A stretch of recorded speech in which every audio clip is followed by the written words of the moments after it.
नमस्कार दोस्तों।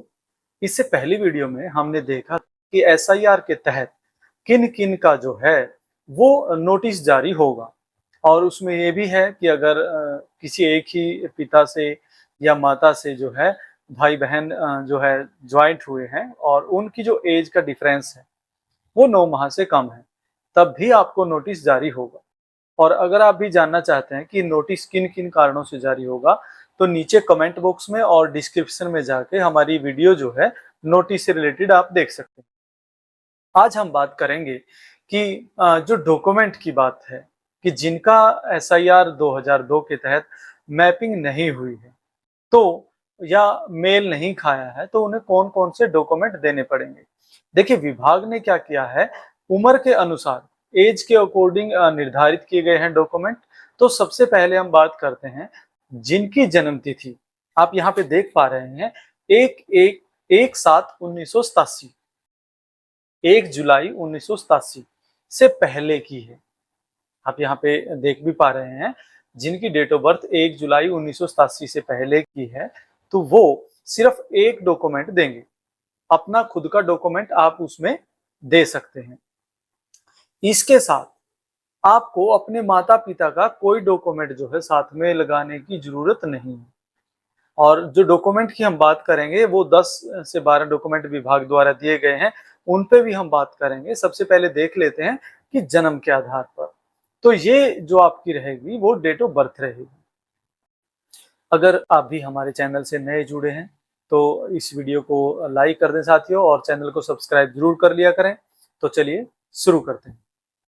इसके बाद हम बात कर लेते हैं, देखिए 1 जुलाई 1987 से लेकर अगर 2/12/2004 मतलब 2 दिसंबर 2004 इनके बीच में जिनका जन्म हुआ है, तो उनको क्या क्या डॉक्यूमेंट सबमिट करवाने हैं। यहाँ ध्यान रखें, उनको 2 डॉक्यूमेंट यहाँ पे देने पड़ेंगे। एक डॉक्यूमेंट जन्म या निवास का खुद का देना पड़ेगा, अगर डेट ऑफ बर्थ मैच नहीं कर रही या नाम या कुछ भी पहचान आपकी मैच नहीं कर रही, तो एक डॉक्यूमेंट आप सेल्फ का देंगे जिनकी जन्म तिथि इसके बीच में है, यहाँ आप देख पा रहे हैं। और दूसरा डॉक्यूमेंट आप माता या पिता में से किसी एक का दे सकते हैं। यहाँ आपको कुल 2 डॉक्यूमेंट देने पड़ेंगे जिनकी जन्म तिथि 1 जुलाई 1987 से लेकर 2 दिसंबर 2004 के बीच में है, और कोई अन्य डॉक्यूमेंट यहाँ पे इन्होंने नहीं देना है। और इस पे ही बात करेंगे कि विभाग द्वारा किस किस डॉक्यूमेंट को जो है वैलिड प्रूफ के रूप में घोषित किया गया है। जिन 2 स्टेप यहाँ पे हो गया। तीसरे स्टेप की हम बात करते हैं, तो जिनका मैपिंग नहीं हुई है वो कौन से डॉक्यूमेंट देंगे, और जिनकी डेट ऑफ बर्थ 2 दिसंबर 2004 के बाद की है, उन्होंने क्या क्या डॉक्यूमेंट देना है। उन्होंने वहां 3 डॉक्यूमेंट यहाँ पे आप देंगे। पहला, खुद के जन्म प्रमाण पत्र, दूसरा है माता का, तीसरा है पिता का। तो इस स्थिति में जिनका जन्म 2004 के बाद हुआ है, दिसंबर 2004 के बाद, वो यहाँ पे 3 डॉक्यूमेंट देंगे। खुद का भी देंगे, अपने पिता का भी और अपनी माता का भी। 3 कागज आपने यहाँ तैयार रखने हैं। तो इसके बाद और एक एक डॉक्यूमेंट ही यहाँ पे आप देंगे। देखिए, जो आप यहाँ पे देख पा रहे हैं, इसके बाद मान्यता प्राप्त डॉक्यूमेंट कौन कौन से हैं कि आपने ठीक है, आपने 1 डॉक्यूमेंट देना है, 2 देने हैं या 3 देने हैं, तो कौन कौन से डॉक्यूमेंट उसमें से आप दे सकते हैं। देखिए, पहला हम बात करेंगे जन्म प्रमाण पत्र। अगर आपके पास आपके जन्म का प्रमाण पत्र है तो वो आप दे सकते हैं। आप यहाँ लिस्ट में भी देख पा रहे हैं कौन कौन से 10 डॉक्यूमेंट रहेंगे। उसके बाद है पासपोर्ट। अगर आपके पास पासपोर्ट है, वैलिड प्रूफ है, तो उसकी कॉपी आप यहाँ पे लगा सकते हैं। तीसरा है मान्यता प्राप्त बोर्ड शैक्षिक प्रमाण पत्र। किसी भी स्कूल का या बोर्ड का आप जो है शिक्षा का प्रमाण पत्र आप लगा सकते हैं जो स्कूल के द्वारा प्रदान किया गया हो। तीसरा यहाँ कहता है स्थायी निवास प्रमाण पत्र। अगर आपके पास स्थायी निवास का प्रमाण पत्र है तो वो भी आप यहाँ पे दे सकते हैं। उसके बाद है पहचान पत्र, आईडी कार्ड।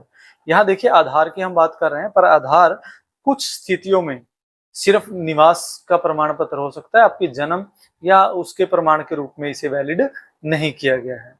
तीसरा है 1/7/87 से पहले का।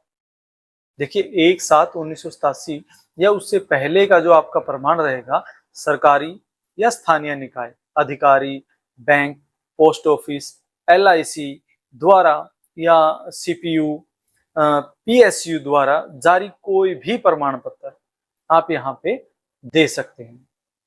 इसके बाद देखिए अधिसूचित आरक्षित या पिछड़ा वर्ग, OBC, SC, ST, इनका कोई जाति प्रमाण पत्र अगर आपके पास है तो वो भी आप यहाँ पे दे सकते हैं, उसमें नाम आपका ठीक हो। सरकार द्वारा जारी कोई भी भूमि से रिलेटेड आपके जमीन का कोई दस्तावेज, मकान आवंटन प्रमाण पत्र, कोई भी मकान से संबंधित जो सरकार द्वारा जारी किया गया प्रमाण पत्र हो, वो भी आप यहाँ पे दे पाएंगे। और देखिए आधार कार्ड जो उसकी बात हम करते हैं, चुनाव आयोग के निर्देशानुसार उसकी मान्यता जो भी इलेक्शन कमीशन की गाइडलाइन है उसके अनुसार ही वो मान्य होगा। इसके बाद हम लास्ट बात करते हैं कि फॉरेन राइट्स सर्टिफिकेट की, अगर आप विदेश से हैं तो आपका NRC का जो स्थानीय अधिकारी द्वारा तैयार किसी रजिस्टर का जो प्रमाण पत्र है वो भी आप यहाँ पे दे सकते हैं। तो एक बात और ध्यान रखें, अगर आप विदेश से हैं और यहाँ पे आपका जन्म हुआ है तो आपके जन्म के समय जो आपके माता पिता के वैध डॉक्यूमेंट थे, जो वीजा था, जो पासपोर्ट थे, उनकी कॉपी भी आपको तैयार रखनी पड़ेगी अगर आप विदेश से हैं। और इसी के साथ ये एक वीडियो थी जिसमें हम देखिए एक बार आप पुनः देख सकते हैं कि सबसे पहले जो हमारी डेट थी वो थी 1 जुलाई 1987। जिनका जन्म हुआ उसे एक डॉक्यूमेंट देना है खुद का। उसके बाद जिनका जन्म जो है 1 जुलाई 1987 से लेकर 2 दिसंबर 2004 तक हुआ है, उन्हें 2 डॉक्यूमेंट देने हैं, एक खुद का और एक माता पिता में से किसी एक का। और तीसरा है जिनका जन्म 2 दिसंबर 2004 के बाद हुआ है, उनको यहाँ 3 डॉक्यूमेंट देने हैं, एक खुद का, पिता का और माता का। और डॉक्यूमेंट की सूची भी आप यहाँ पे देख पा रहे हैं। इनको आप 31 जुलाई जो है डेट रहेगी लास्ट, उसके बाद नोटिस जब जनरेट होगा, जब BLO आपको बुलाए या आपको नोटिस दे जाए तो उस नोटिस के साथ आप BLO से संपर्क करेंगे और ये डॉक्यूमेंट BLO को देंगे, ताकि जो आपकी वोट है लिस्ट में नाम बचाने के लिए ये डॉक्यूमेंट जो है आप तैयार रखें। तो उम्मीद है वीडियो आपको अच्छी लगी होगी। तो मिलते हैं एक ऐसी ही बेहतरीन वीडियो के साथ। अगर अभी कोई आपका क्वेश्चन शेष रहता है तो आप वीडियो के नीचे कमेंट बॉक्स में डाल सकते हैं। और वीडियो को लाइक कर दीजिए, चैनल को सब्सक्राइब कर लें हमारे साथ जुड़े रहने के लिए। जो विभाग द्वारा या सरकार द्वारा जो भी नियम कानून पॉलिसियां बनाई जाती हैं उन पे बेहतरीन वीडियो हम आपके लिए लेकर आते रहेंगे।